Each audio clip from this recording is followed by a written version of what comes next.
Missa do Galo, de Machado de Assis. Nunca pude entender a conversação que tive com uma senhora, há muitos anos, contava eu 17, ela 30. Era noite de Natal. Havendo ajustado com um vizinho irmos à Missa do Galo, preferi não dormir, combinei que eu iria acordá-lo à meia-noite. A casa em que eu estava hospedado era do escrivão Menezes, que fora casado, em primeiras núpcias, com uma de minhas primas, a segunda mulher, Conceição, e a mãe desta acolheram-me bem quando vim de Mangaratiba para o Rio de Janeiro, meses antes, a estudar preparatórios. Vivia tranquilo, naquela casa sobradada da Rua do Senado, com os meus livros, poucas relações, alguns passeios. A família era pequena, o escrivão, a mulher, a sogra e 2 escravas. Costumes velhos. Às 10 horas da noite toda a gente estava nos quartos, às 10h30 a casa dormia. Nunca tinha ido ao teatro, e mais de uma vez, ouvindo dizer ao Menezes que ia ao teatro, pedi-lhe que me levasse consigo. Nessas ocasiões, a sogra fazia uma careta, e as escravas riam à socapa, ele não respondia, vestia-se, saía e só tornava na manhã seguinte. Mais tarde é que eu soube que o teatro era um eufemismo em ação. Menezes trazia amores com uma senhora, separada do marido, e dormia fora de casa uma vez por semana. Conceição padecera, a princípio, com a existência da comborça, mas afinal, resignara-se, acostumara-se, e acabou achando que era muito direito. Boa Conceição. Chamavam-lhe a santa, e fazia jus ao título, tão facilmente suportava os esquecimentos do marido. Em verdade, era um temperamento moderado, sem extremos, nem grandes lágrimas, nem grandes risos. No capítulo de que trato, dava para Maometana ou aceitaria um harém, com as aparências salvas. Deus me perdoe, se a julgo mal.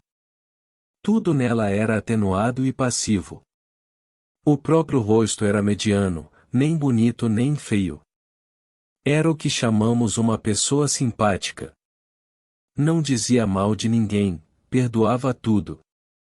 Não sabia odiar, pode ser até que não soubesse amar. Naquela noite de Natal foi o escrivão ao teatro. Era pelos anos de 1861 ou 1862. Eu já devia estar em Mangaratiba, em férias, mas fiquei até o Natal para ver a Missa do Galo na corte. A família recolheu-se à hora do costume, e eu meti-me na sala da frente, vestido e pronto. Dali passaria ao corredor da entrada e sairia sem acordar ninguém. Tinha 3 chaves à porta, uma estava com o escrivão, eu levaria outra, a terceira ficava em casa. Mas, Sr. Nogueira, que fará você todo esse tempo? Perguntou-me a mãe de Conceição. Leio, de Inácia. Tinha comigo um romance, Os 3 Mosqueteiros, velha tradução creio do Jornal do Comércio. Sentei-me à mesa que havia no centro da sala, e à luz de um candeeiro de querosene, enquanto a casa dormia, trepei ainda uma vez ao cavalo magro de D'Artagnan e fui-me às aventuras. Dentro em pouco estava completamente ébrio de Dumas. Os minutos voavam, ao contrário do que costumam fazer, quando são de espera, ouvi bater 11 horas, mas quase sem dar por elas, um acaso. Entretanto, um pequeno rumor que ouvi dentro veio acordar-me da leitura. Eram uns passos no corredor que ia da sala de visitas à de jantar, levantei a cabeça, logo depois vi assomar à porta da sala o vulto de Conceição. Ainda não foi? Perguntou ela. Não fui, parece que ainda não é meia-noite. Que paciência! Conceição entrou na sala, arrastando as chinelinhas da alcova. Vestia um roupão branco, mal apanhado na cintura. Sendo magra, tinha um ar de visão romântica, não disparatada com o meu livro de aventuras. Fechei o livro, ela foi sentar-se na cadeira que ficava defronte de mim, perto do canapé. Como eu lhe perguntasse se a havia acordado, sem querer, fazendo barulho, respondeu com presteza: Não. Qual? Acordei por acordar. Fitei-a um pouco e duvidei da afirmativa. Os olhos não eram de pessoa que acabasse de dormir, pareciam não ter ainda pegado no sono. Essa observação, porém, que valeria alguma coisa em outro espírito, depressa a botei fora, sem advertir que talvez não dormisse justamente por minha causa, e mentisse para me não afligir ou aborrecer. Já disse que ela era boa, muito boa. Mas a hora já há de estar próxima, disse eu. Que paciência a sua de esperar acordado, enquanto o vizinho dorme. E esperar sozinho. Não tem medo de almas do outro mundo? Eu cuidei que se assustasse quando me viu. Quando ouvi os passos estranhei, mas a senhora apareceu logo. Que é que estava lendo? Não diga, já sei, é o romance dos mosqueteiros. Justamente, é muito bonito. Gosta de romances? Gosto. Já leu A Moreninha? Do Dr. Macedo? Tenho lá em Mangaratiba. Eu gosto muito de romances, mas leio pouco, por falta de tempo. Que romances é que você tem lido? Comecei a dizer-lhe os nomes de alguns. Conceição ouvia-me com a cabeça reclinada no espaldar, enfiando os olhos por entre as pálpebras meio cerradas, sem os tirar de mim. De vez em quando passava a língua pelos beiços, para umedecê-los. Quando acabei de falar, não me disse nada, ficamos assim alguns segundos. Em seguida, vi endireitar a cabeça, cruzar os dedos e sobre eles pousar o queixo, tendo os cotovelos nos braços da cadeira, tudo sem desviar de mim os grandes olhos espertos. Talvez esteja aborrecida, pensei eu. E logo alto. De Conceição, creio que vão sendo horas, e eu. Não, ainda é cedo. Vi agora mesmo o relógio, são 11h30. Tem tempo. Você, perdendo a noite, é capaz de não dormir de dia? Já tenho feito isso. Eu, não, perdendo uma noite, no outro dia estou que não posso, e, meia hora que seja, hei de passar pelo sono. Mas também estou ficando velha. Que velha o que, de Conceição? Tal foi o calor da minha palavra que a fez sorrir. De costume tinha os gestos demorados e as atitudes tranquilas, agora, porém, ergueu-se rapidamente, passou para o outro lado da sala e deu alguns passos, entre a janela da rua e a porta do gabinete do marido. Assim, com o desalinho honesto que trazia, dava-me uma impressão singular. Magra embora, tinha não sei que balanço no andar, como quem lhe custa levar o corpo, essa feição nunca me pareceu tão distinta como naquela noite. Parava algumas vezes, examinando um trecho de cortina ou consertando a posição de algum objeto no aparador, ou afinal deteve-se, ante mim, com a mesa de permeio. Estreito era o círculo das suas ideias, tornou ao espanto de me ver esperar acordado, e eu repeti-lhe o que ela sabia, isto é, que nunca ouvirá missa do galo na corte, e não queria perdê-la. É a mesma missa da roça, todas as missas se parecem. Acredito, mas aqui há de haver mais luxo e mais gente também. Olhe, a Semana Santa na corte é mais bonita que na roça. S. João não digo, nem Santo Antônio.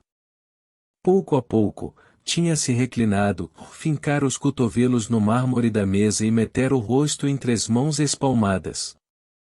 Não estando abotoadas as mangas, caíram naturalmente, e eu vi-lhe metade dos braços, muito claros, e menos magros do que se poderiam supor.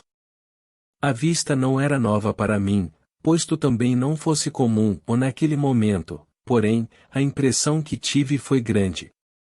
As veias eram tão azuis, que apesar da pouca claridade, podia contá-las do meu lugar.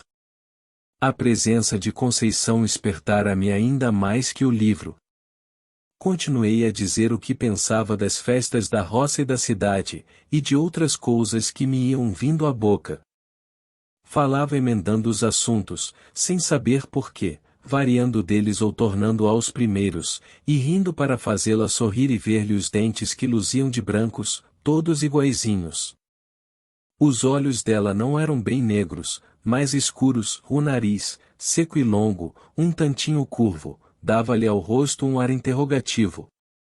Quando eu alteava um pouco a voz, ela reprimia-me. Mais baixo. Mamãe pode acordar. E não saía daquela posição, que me enchia de gosto, tão perto ficavam as nossas caras. Realmente, não era preciso falar alto para ser ouvido, cochichávamos os dous, eu mais que ela, porque falava mais, ela, às vezes, ficava séria, muito séria, com a testa um pouco franzida. Afinal, cansou, trocou de atitude e de lugar. Deu volta à mesa e veio sentar-se do meu lado, no canapé. Voltei-me e pude ver, a furto, o bico das chinelas, mas foi só o tempo que ela gastou em sentar-se, o roupão era comprido e cobriu-as logo. Recordo-me que eram pretas. Conceição disse baixinho. Mamãe está longe, mas tem o sono muito leve, se acordasse agora, coitada, tão cedo não pegava no sono. Eu também sou assim. O quê? Perguntou ela inclinando o corpo, para ouvir melhor. Fui sentar-me na cadeira que ficava ao lado do canapé e repeti-lhe a palavra. Riu-se da coincidência, também ela tinha o sono leve, éramos 3 sonos leves. Há ocasiões em que sou como mamãe, acordando, custa-me dormir outra vez, rolo na cama, à toa, levanto-me, acendo vela, passeio, torno a deitar-me e nada. Foi o que lhe aconteceu hoje. Não, não, atalhou ela. Não entendi a negativa, ela pode ser que também não a entendesse. Pegou das pontas do cinto e bateu com elas sobre os joelhos, isto é, o joelho direito, porque acabava de cruzar as pernas. Depois referiu uma história de sonhos, e afirmou-me que só tivera um pesadelo, em criança. Quis saber se eu os tinha. A conversa reatou-se assim lentamente, longamente, sem que eu desse pela hora nem pela remissa. Quando eu acabava uma narração ou uma explicação, ela inventava outra pergunta ou outra matéria e eu pegava novamente na palavra. De quando em quando, reprimia-me. Mais baixo, mais baixo. Havia também umas pausas. 2 outras vezes, pareceu-me que havia dormir, mas os olhos, cerrados por um instante, abriam-se logo sem sono nem fadiga, como se ela os houvesse fechado para ver renelhor. Uma dessas vezes creio que deu por mim embebido na sua pessoa, e lembra-me que os tornou a fechar, não sei se apressada ou vagarosamente. Há impressões dessa noite, que me aparecem truncadas ou confusas. Contradigo-me, atrapalho-me. Uma das que ainda tenho frescas é que em certa ocasião, ela, que era apenas simpática, ficou linda, ficou lindíssima. Estava de pé, os braços cruzados, e eu, em respeito a ela, quis levantar-me, ou não consentiu, pôs uma das mãos no meu ombro, e obrigou-me a estar sentado. Cuidei que ia dizer alguma coisa, mas estremeceu, como se tivesse um arrepio de frio. Voltou as costas e foi sentar-se na cadeira, onde me achará lendo. Dali relanceou a vista pelo espelho, que ficava por cima do canapé, falou de 2 gravuras que pendiam da parede. Estes quadros estão ficando velhos. Já pedi a Chiquinho para comprar outros. Chiquinho era o marido. Os quadros falavam do principal negócio deste homem. Um representava o Cleópatra, ou não me recordo o assunto do outro, mas eram mulheres. Vulgares ambos, naquele tempo não me pareciam feios. São bonitos, disse eu. Bonitos são, mas estão manchados.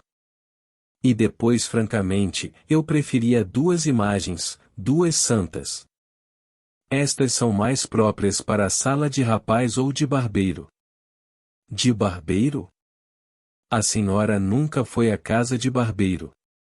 Mas imagino que os fregueses, enquanto esperam, falam de moças e namoros, e naturalmente o dono da casa alegra a vista deles com figuras bonitas. Em casa de família é que não acho próprio. É o que eu penso, mas eu penso muita coisa assim esquisita. Seja o que for, não gosto dos quadros. Eu tenho uma Nossa Senhora da Conceição, minha madrinha, muito bonita, mas é de escultura, não se pode pôr na parede, nem eu quero. Está no meu oratório. A ideia do oratório trouxe-me a da missa, lembrou-me que podia ser tarde e quis dizê-lo. Penso que cheguei a abrir a boca, mas logo a fechei para ouvir o que ela contava, com doçura, com graça, com tal moleza que trazia preguiça à minha alma e fazia esquecer a missa e a igreja. Falava das suas devoções de menina e moça. Em seguida referia umas anedotas de baile, uns casos de passeio, reminiscências de Paquetá, tudo de mistura, quase sem interrupção. Quando cansou do passado, falou do presente, dos negócios da casa, das canseiras de família, que lhe diziam ser muitas, antes de casar, mas não eram nada. Não me contou, mas eu sabia que casara aos 27 anos.